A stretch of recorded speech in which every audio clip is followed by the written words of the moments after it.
جو گنیت الطالبین میں ان لوگوں کو جہنمی کہا ہے. کیا کہا ہے؟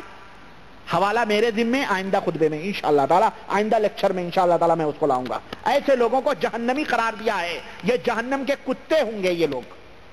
میرا حوالہ میرے ذمے، اور نبی اور اسی کتاب کے حوالے سے حوالہ میرے ذمے احمد رضا نے لکھا ہے کہ جو بدعت کرے وہ جہنم کا کتا ہوگا. یہ تو سب سے بڑے بدعتیوں کے امام ہیں. یہ تو امام، اور پھر یہ اپنے آپ کو دنیا میں کتا کہہ رہے ہیں نا، اپنے آپ کو دنیا میں کتا کہہ رہے ہیں نا. کہہ رہے نا کہ تجھ سے کتے ہزار پھرتے ہیں، کوئی کیوں پوچھے تیری بات رضا، تجھ سے کتے ہزار پھرتے ہیں. تو کتا مدینے میں پھر رہا، تیرے جیسے کتے بہت پھرتے ہیں نعوذ باللہ. اس کی تشریح میں کر چکا ہوں. تو یہ ہے صلاۃ غوثیہ.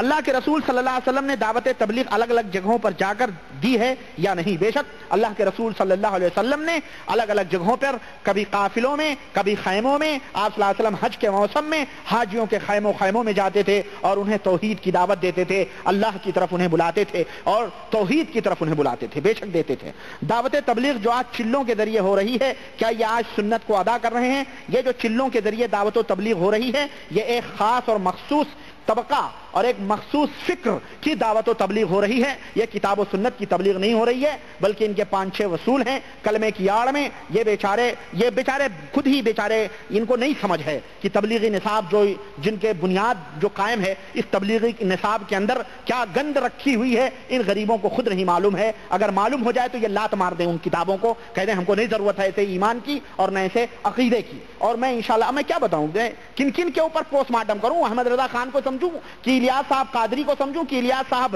میواتی کو سمجھوں کہ زکریا صاحب دہلوی کو سمجھوں؟ کس کو سمجھوں؟ ہاں، ایک حمام میں میں نے ایک دن کہا تھا سارے ننگے نظر آتے ہیں.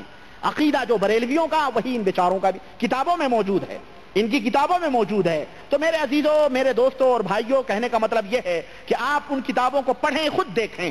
ہم کہاں کہاں تک آپ کو لا کر کے دکھائیں گے. آپ خود دیکھیں، آپ خود پہلے کتاب و سنت کے حقائق کو سمجھیں کہ اللہ نے جو اپنے نبی کو دین دیا تھا وہ دین کیا ہے اور اس کی بنیادیں کیا ہیں. اس کے سمجھنے کے بعد میں آپ ان ترازو کے اوپر تمام لوگوں کی باتوں کو تولیں. جو بات صحیح لگیں سراخوں پہ، اور جو باتیں غلط لگیں چھوڑ دیں. خلاص یہی حق ہے.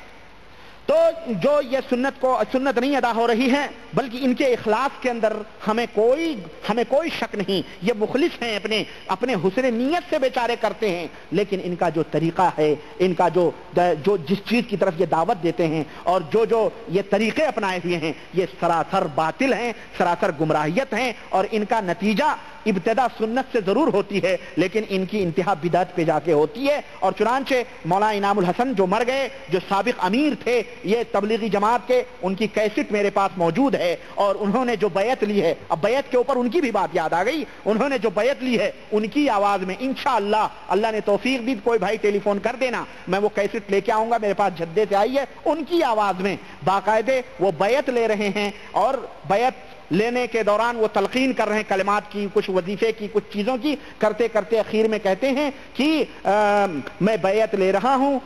تو لوگ کہتے ہیں میں بیعت لے رہا ہوں انعام الحسن کے واسطے سے. تو لوگ کہہ رہے ہیں انعام الحسن کے واسطے سے حضرتی سیدی شیخ الیاس صاحب کے ہاتھوں پر، ہاں ان کے ہاتھوں پہ میری بیعت ہو، ان کے واسطے سے الیاس صاحب کے ہاتھوں پہ بیعت ہو رہی ہے. یہ کیا ہے؟